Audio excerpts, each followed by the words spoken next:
आसाम रियासत है भारत की और इस रियासत के चीफ मिनिस्टर हैं डॉक्टर हिमांत बस बिस्वा सरमा, जिनका ताल्लुक़ बीजेपी से है।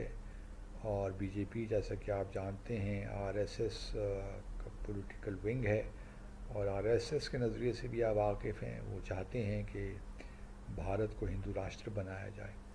तो चीफ मिनिस्टर साहब ने अपने एक हालिया बयान में कहा है कि उनकी रियासत आसाम को मदारिस की ज़रूरत नहीं है। तो हमने कहा ये क्या है, तो हमें पता ये चला कि ये जो लॉन्गेस्ट इंडिया का रेलवे प्लेटफॉर्म, सबसे लंबा प्लेटफॉर्म देखकर रह जाएंगे दंग। पीएम मोदी ने बताई खासियत।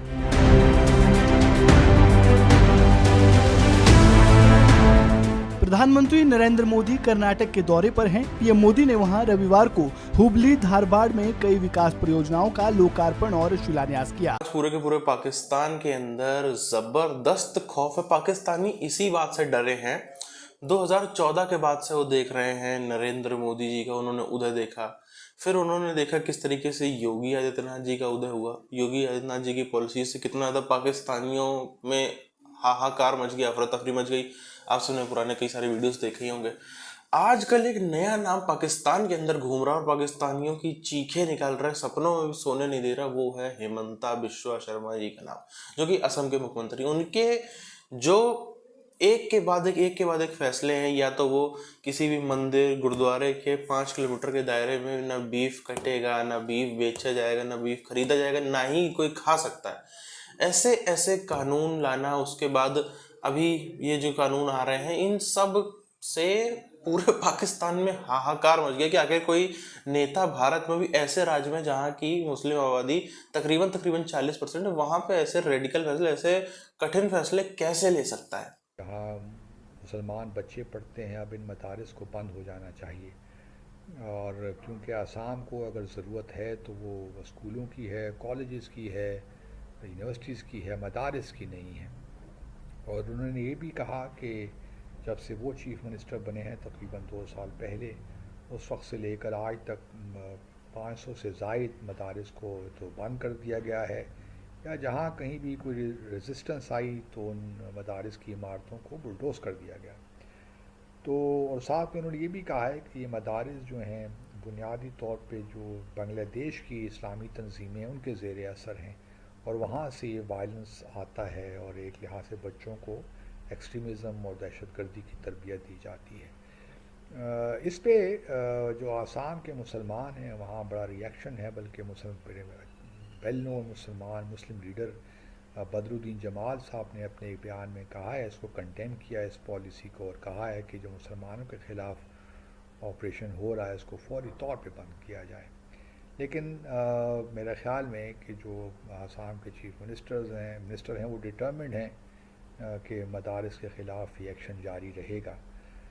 देखिए, एक लिहाज से तो डॉक्टर जो हैं सरमा वो बात तो ठीक कर रहे हैं। किसी भी माशरे में या रियासत में एक ही तालीमी निज़ाम हो जाना चाहिए, और ख़ास तौर पे अगर आप सेकुलर मुल्क हैं तो फिर तो कोई वजह नहीं बनती कि बहुत से निज़ाम साथ साथ चल रहे हों। लेकिन सवाल ये भी, और हमारे पाकिस्तान में भी इस मौजू पे बहुत बातें हो रही हैं कि मदारिस को बंद किया जाए, इनके यहाँ जो तालीमी निज़ाम है वो जो हमारे इस दौर के तकाज़े हैं उनको पूरा नहीं करता, या फिर उनमें इस्लाहात की जाएँ ताकि वहाँ पे जो मॉडर्न सब्जेक्ट्स हैं वो भी पढ़ाए जाएँ।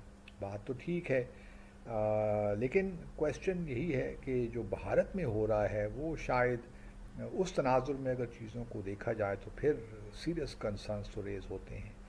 और फिर हमने देखा कि वेस्टर्न दुनिया में भी जहाँ तालीमी निज़ाम है, बच्चे मुसलमान वहाँ जाके पढ़ते हैं, बल्कि वहाँ तो इस्लामिक स्कूल्स भी हैं, लेकिन उसके बाद मदारिस हैं, या आप उनको इस्लामिक कल्चरल सेंटर कह लीजिए, वहाँ बच्चे जाते हैं, अपने कुरान भी सीखते हैं और बाकी दीनी तालीम भी हासिल करते हैं। वहाँ तो कोई ऐसा इशू नहीं है।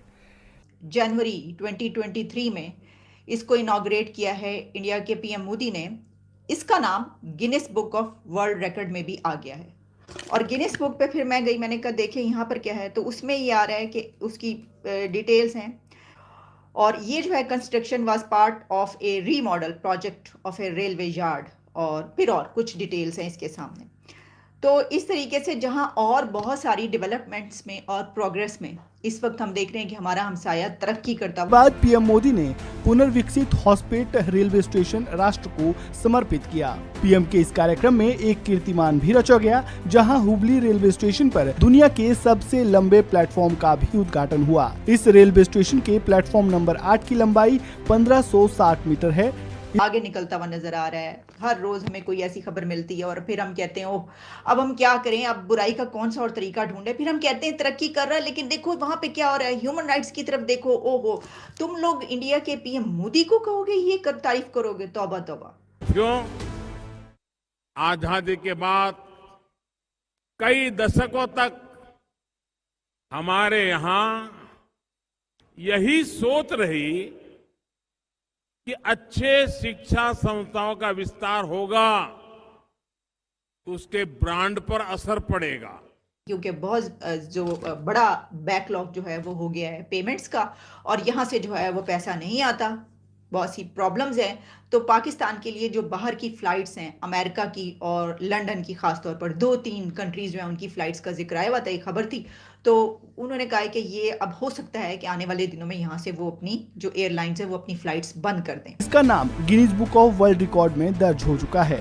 कार्यक्रम में लोगों को संबोधित करते हुए पीएम मोदी ने कहा कि कर्नाटक ने कनेक्टिविटी के मामले में आज एक और मील के पत्थर को छू लिया है। अब सिद्धरूधा स्वामीजी स्टेशन हुबली पर दुनिया का सबसे बड़ा प्लेटफॉर्म है। ये सिर्फ एक रिकॉर्ड नहीं, ये उस सोच का विस्तार है जिसमें हम इंफ्रास्ट्रक्चर को प्राथमिकता देते हैं। कि इस वक्त जो longest railway platform is 1507 meters and was achieved by Southwestern Railway, Hubballi, India, Karnataka.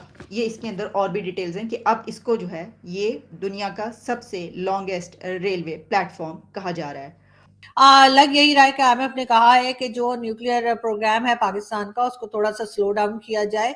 और वैसे तो स्लो डाउन क्या करें सर, मुझे तो लगता है कि पता नहीं चलता भी है कि नहीं, बहुत टाइम हो गया उसमें, मतलब तेल वेल डाले, पता नहीं बम बम चलते भी हैं कि नहीं। लेकिन खैर इसाक डार साहब के बकौल कि IMF ने इस किस्म की भी कंडीशंस लगा दी हैं। वर्षों में देश में अनेकों नए IIM और IIT खुले हैं।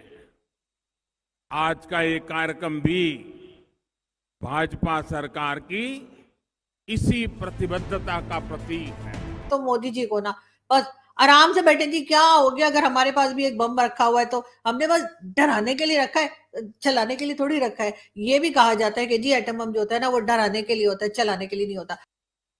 इस सोच ने देश के युवाओं का बहुत नुकसान किया है। पाकिस्तानी आखिर परेशान ना हो तो क्यों ना परेशान हो, ये लोग 2014 के बाद से ही नोटिस कर रहे हैं। सबसे पहले तो मोदी जी आए।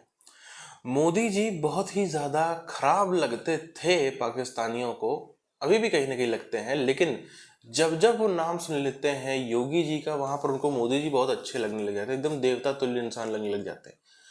अब योगी जी की जैसे जैसे 2017 के बाद से खबरें उभरना चालू हुई, सब कुछ उभरना चालू हुई, पाकिस्तान में खौफ छा गया योगी आदित्यनाथ का। अब इसी तरीके से धीरे धीरे समय जैसे जैसे आगे बढ़ा, कालचक्र की महिमा आगे चलती रहती है। आजकल पाकिस्तानी एक नाम से थर थर कांपते हैं, वो है हिमंता बिश्व शर्मा जी, जो कि असम के मुख्यमंत्री हैं। हिंदुस्तान ने कभी भी ऐसा कोई लीडर नहीं देखा है अपने भारत के इतिहास में जिसने ऐसे ऐसे कानून लाया हो जो हिमंता जी लेकर के आ रहे हैं। अब सब स्वाभाविक सी बात है, सबको पता चल रहा है असम जो है किस तरीके से, असम का अपना एक पुराना इंडिजीनियस कल्चर है। उसके बाद बांग्लादेश बनने के बाद में एक भारी माइग्रेशन होता है। भारी माइग्रेशन में ज़्यादातर जो बंगाली हिंदू थे, बांग्लादेशी, वो वहाँ पर जाते हैं। चलो बात समझ में आती है। वहाँ पर ये आखिर बांग्लादेश बना किस नाम पे? रिलीजन के नाम पे बना। किस नाम पे? बांग्लादेश उस समय पाकिस्तान था, बाद में बांग्लादेश बन गया, सिर्फ और सिर्फ इस्लाम के नाम पे। उसके बाद भी आखिर ऐसी क्या आफत आन पड़ी कि इतना ज़्यादा बांग्लादेश से मुसलमानों को भी असम आना पड़ रहा है। ये सबको नजर आ रहा था किस तरीके से वो भी कश्मीर बन रहा है। अगला जो हालत कश्मीर में थी वही बाकायदा रातों रात गांव के गांव उग जाते हैं असम में। ये असम में हालांकि अब तो उस पर स्थिति में काबू पाया जा रहा है, लेकिन अभी से चंद थोड़ा टाइम पीछे आप चले जाओ, रात में हेलीकॉप्टर देखो, कुछ नहीं, सुबह रात गांव के गांव बन गए। पता लगा कि सैकड़ों, हजारों, 500, 1000 जो है वहां से रेफ्यूजी, मुसलमान रेफ्यूजी बांग्लादेश से आकर के उन्होंने अपने गांव के गांव बना लिए।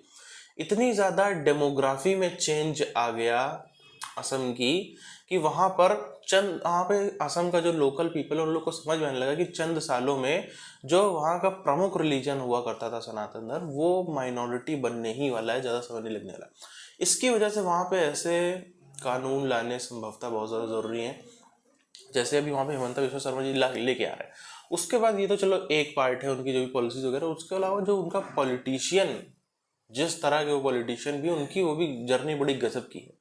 वहां पर मतलब आपको अक्रॉस दी पार्टी लाइन, चाहे खुद भी बीजेपी में है, बीजेपी का जो गठबंधन एनडीए, उसके अलावा कांग्रेस में और वहाँ की जो बदरुद्दीन अजमल की पार्टी AUDF, उसमें भी जबरदस्त आपको चाहने वाले, वो चुनाव में भी बोलते रहते हैं। चुनाव जब चल रहा था 2021 का, तब भी वो कह रहे थे कि रिजल्ट आने तो उसके बाद पता चलेगा कि मेरे यानी कि हिमंता बिस्वा शर्मा के कितने लोग लड़ रहे हैं कांग्रेस से, कितने लोग जो है वो BPF से लड़ रहे हैं, कितने लोग AIUDF से लड़ रहे हैं, कहाँ से, और जितने नॉन बीजेपी संगठन से भी कितने लोग चुनाव लड़ रहे हैं। जब वो जीत जाएंगे तब उन सबका नाम पता चलेगा। इतना खुलेआम छाती ठोक के कहने वाला कोई भी लीडर अब तक तो संभवतः इंडिया ने नहीं देखा है।